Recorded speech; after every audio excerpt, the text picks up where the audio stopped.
Kita ko siya sa social media ngayon, Casey. Every time that I interpolate, lumalabas lagi yung fabricated cases of rape ng asawa ko. With the branding that tinago ko ang asawa ko. Yes. I evaded the law. That's what's going around. That here you are holding people to account, and yet you told your husband to hide and not face these charges when they were filed against him. Talaga bang tinago niyo yung asawa niyo? Yes. Tinago ko po ang asawa ko. It is because I needed to step back. So, hindi po totoo na I evaded the law. I just needed to step back because I needed to prepare my husband. I needed to prepare my young children then. I needed to prepare my kababayan in Mabini. Kasi may kaso yung mayor nila, di ba? And rape case is a very scandalous case, no? As soon as I believe that all of them are prepared already, I made my husband make voluntary surrender before the court. Na-arraign po siya. We attended the pre-trial. As a matter of fact, we filed a petition for bail. That's why he was able to get his temporary liberty. The prosecution was able to present their evidence. And from our end, the accused, we also presented our evidence. And we were able to prove, Casey, that the complainant is a fictitious personality. At first, I felt so frustrated because being a lawyer, a member of the bar, kabaro ko yung fiscal eh. Kabaro ko yung judge eh.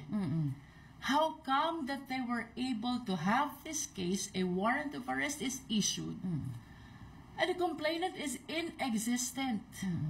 We verified her identity with PSA, the Philippine Statistics Authority, with SHED, with DepEd, with COMELEC, and even with her alleged place of birth. I think it's in Bacoor, Cavite.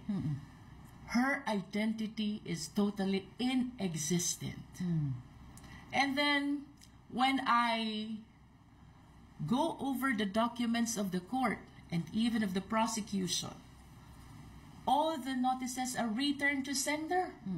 The notices to the complainant, the notices to my husband, everything are returned to sender. Ibig sabihin, the address which is being used for my husband is erroneous.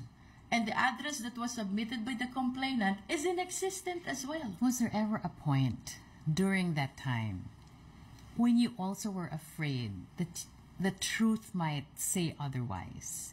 That here you are, you're trying to defend your husband, pero meron ba kayong kaba na baka totoo? Diba? Ano yung nararamdaman nyo ng mga panahon yun? Well, the first time I learned about that case, the fabricated case of rape, I immediately asked my husband. I asked him once. Ang sabi ko sa kanya, tatanungin kita ng isang beses lang. Whatever you will tell me, I will believe you. And the moment he said, that is not true, that is fabricated, and that is the time I initially made my stand. I need to have that warrant of arrest quashed. And that happened. Yeah. But as a matter of fact, there was another one that came. As a matter of fact, to finish the first fabricated case of rape, the court rendered a decision dismissing the case with prejudice. Ibig sabihin, they cannot refile the case. And we were able to overwhelmingly establish that there is no complainant at all.